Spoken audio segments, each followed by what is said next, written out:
Welcome to round 3, know what I mean? So, starting down here at the prelims, first fight, Charlie Radke versus Francisco Prada. I'm going Charlie Radke. Kelvin Gastelum versus Vicente Luque. This one was tough for me, but ultimately I feel like even Fat and Happy Taco Tuesday version of Kelvin Gastelum can beat the 2026 version of Vicente Luque. So give me Kelvin Gastelum. Chris Padilla versus Markel Medeiros. I'm going Chris Padilla. Tatiana Suarez versus Lupi Godinez. Going Tatiana Suarez. Mateos Gamrot versus Esteban Ribovics. I'm going Gamrot. I think the grappling is going to be a little bit too much. Ribovics has really clean hands, and I love watching him fight, but I got to go with Gamrot. I got to go with the experience in that one. Kevin Holland versus Randy Brown. Going to be a close fight. Pick-wise, this one was tough for me as well. I'm going to go Randy Brown.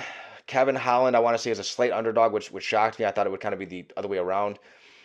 But Kevin Holland will never get another dollar out of me. The pick overall is Randy Brown.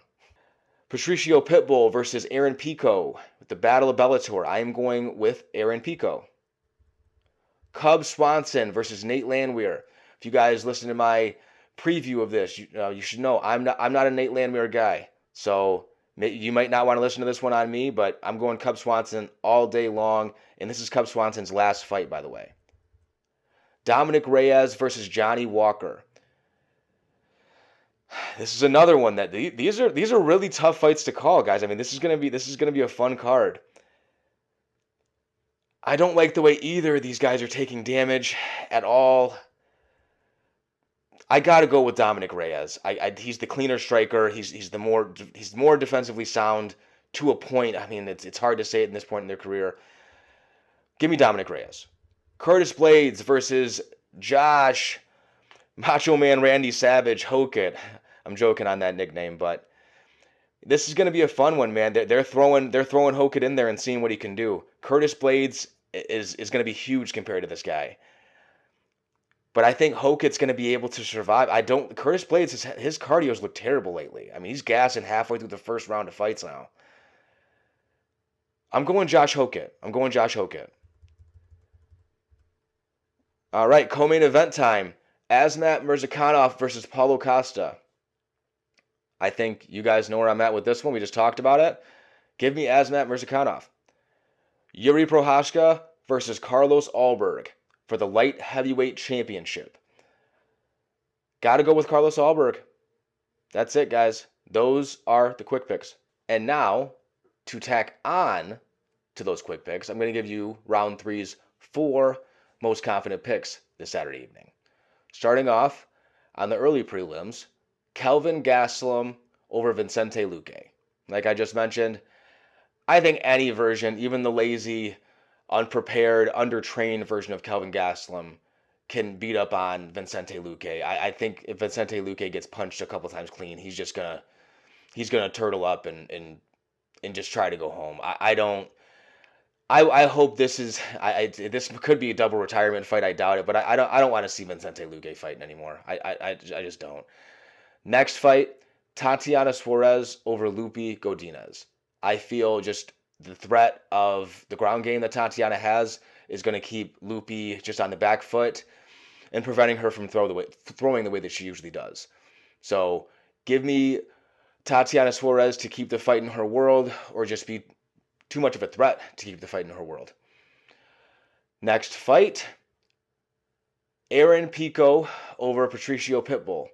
Look, I know that Aaron Pico got flatlined by Lerone Murphy last time out, but I think in this Battle of the Bellator, he's the younger guy here, and he's just going to be a little bit more dynamic than a 38-year-old Patricio Pitbull. So if this was a 28-year-old Patricio Pitbull, sure, I'm taking him all day, but it's not. So give me Aaron Pico. And the fourth and final most confident pick this weekend at UFC 327 in Miami is Asmat Mirzakhanov over Paulo Costa in the co-main event. Now, Round three's underdog lock of the week is Killer Cub Swanson. He's probably about close to even money now, but look, I'm telling you guys, you're going to see clean, fast hands. You're going to see clean footwork from him, in and out movement. Nate Landwehr is not going to be able to touch Killer Cub. Cub Swanson, which I just saw this earlier, which is very interesting, is the last fighter from the WEC in the UFC. I didn't think there was any left. I mean, we're talking. I mean, that promotion folded up, I want to say, in 2010, right? So awesome to see him still out there. He put it out that this is going to be his last fight. Give me Cub Swanson over Nate Landwehr for round three's underdog lock of the week. That's it. That's my take on UFC 327 going back to Miami. Super fun card. I mean, this is gonna be the new recap. This is how we're gonna do it. Similar to my live shows. I like doing my live shows, so I'm gonna give you guys a little taste of how I do things there, which is running through cards, kind of giving my take on things. Fights to watch in this card. My first most confident pick, Vicente Luque and Kelvin Gastelum. These are two veterans who have both fought at a very high level. Vicente Luque was close to fighting for the title. Kelvin Gastelum fought for the interim belt. You know, they're down here on the prelims toward the end of their career. I mean, you can't miss these guys fight. I mean, these guys both go out there and they always lay it on the line. Kevin Holland versus Randy Brown. If this fight goes the way it should, it probably will end in the first round by knockout either way. I mean, these guys like to get in there and they like to throw heavy shots right away. Cub Swanson versus Nate Landwehr. Look, as much as I've been hating and bashing on Nate Landwehr, the guy gets in there and he throws down. He's a tough dude. He's durable. He's always game.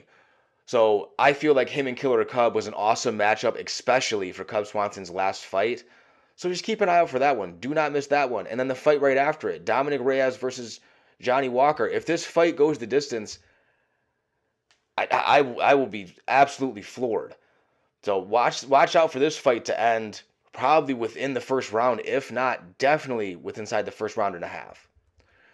Curtis Blades and Josh Hokett. I mean, you can't miss the heavyweights throwdown. I'll always say it. If there's heavyweights on a card, you have to watch it, prelims or not. At this point, I'm just going up the card, but I can't help it. I'm sorry. Paulo Costa and Asma Mirzakhanov. I mean, these guys are going to get in there and bust each other up, regardless of who wins. It's going to be a good one. Number 6 and Paulo Costa ranked number 14. And then at the top of the bill, for as long as that goes down, we all know the Yuri Prochazka movies, right? We've all seen it before. So that's going to be fun. That's going to be exciting, and that fight's not going to go the distance. Yuri's fight never go the distance. So that's what I got for you. I have Carlos Ulberg in the main event. I have Asmat Mirzakhanov in the co-main event. All right? So we will see you next time in round 3.